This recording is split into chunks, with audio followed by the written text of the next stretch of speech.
Hello সবাইকে, আশা করি সবাই অনেক অনেক ভালো আছেন।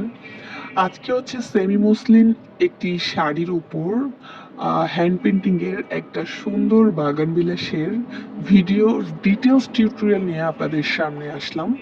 তো মূলত যে বিষয়টা হচ্ছে যে ওয়াশের কাজ, আজকে হচ্ছে শাড়িটাতে ফুলের চারপাশের পাতার অংশের যে ওয়াশের কাজ সেটাই মূলত আজকে দেখাবো এই ভিডিওতে।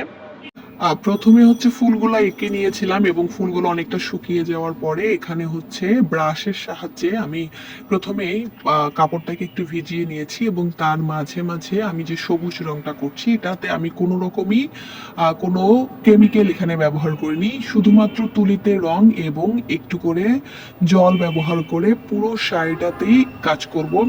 এবং ব্লেন্ডিংটা হচ্ছে মেইন, হ্যান্ড ওয়াশের যে পেন্টিং এর যে হচ্ছে জলের সাথে তারতম্য রেখে যে ব্লেন্ডিংটা, এই জায়গাটা হচ্ছে মেইন।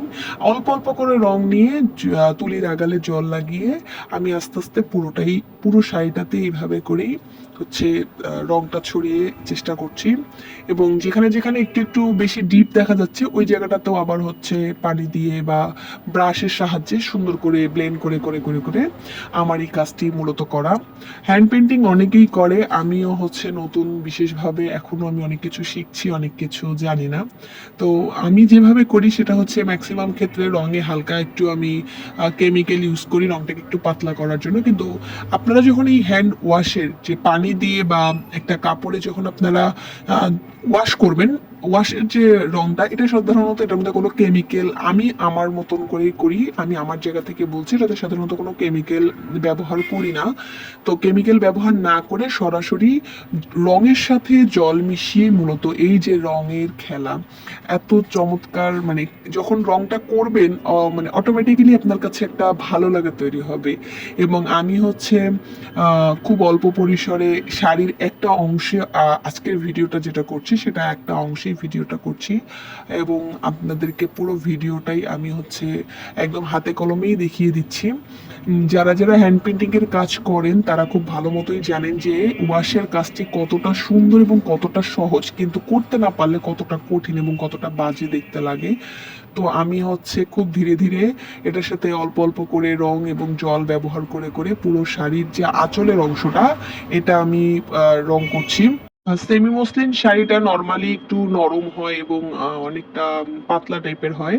তো এখানে হচ্ছে আমি রঙের সাথে কোনো মিডিয়া বা অন্য কোনো কেমিক্যাল এখানে ব্যবহার করি নাই, এই কারণে যে শাড়িটার সফটনেসটা ঠিক রাখার জন্য সম্পূর্ণভাবে রঙের সাথে পানি বা জল যেটাই আপনারা বলেন এখানে এটা দিয়ে আমি হচ্ছে পুরো শাড়িটাতেই কাজ করেছি। এবং শাড়ির আঁচলের অংশটা এরকম, আমি যেহেতু নতুন কাজ করছি অবশ্যই অনেক ভুলভ্রান্তি আছে, যারা আমার এই ভিডিওটি দেখবেন এবং অবশ্যই ক্ষমাসুন্দর দৃষ্টিতে দেখবেন, আমি নতুন করে কাজ করছি এবং আপনাদের ভালো লাগা, আমার ভালো লাগা আপনাদের সাথে শেয়ার করছি। তো কাপড়টা ভিজিয়ে অনেকেই রং করে, আমি ভিজিয়ে না নিয়েই আমি হচ্ছে কিছুটা অংশ হচ্ছে ব্রাশ দিয়ে শুধুমাত্র প্লেন জল ব্যবহার করেছি এবং এখানে হচ্ছে গোলাপি গোলাপি কালারের কিছুটা ফুল করেছি এবং এখানে হচ্ছে কিছুটা আমি লাল কালারের ফুল রেখেছি। এবং এই লাল কালারের ফুলের যে সাইডের যে সাদা অংশগুলো রয়েছে এই সাদা অংশগুলো আমি ঠিক একইভাবে ভিজিয়ে ভিজিয়ে তুলি ভিজিয়ে ভিজিয়ে নিয়ে হচ্ছে পুরো শাড়িটাতেই হচ্ছে পাতার যে সাইডগুলো এগুলো দেবো। বাগান বিলাস মূলত এত সুন্দর একটা ফুল, এই ফুলটাকে আসলে সুন্দর মতন যারা অনেক সুন্দর হাতের কাজ করেন তারা যে সুন্দর করে ফুটিয়ে তোলেন, এখনো পুরোপুরি সেভাবে ফুটিয়ে তোলার আমি এখনো শিখিনি। তবে আমি যতটুকু শিখেছি ততটুকুই আপনাদের সাথে শেয়ার করলাম। সবাই ভালো থাকবে, দেখা হচ্ছে অন্য কোনো ভিডিওতে।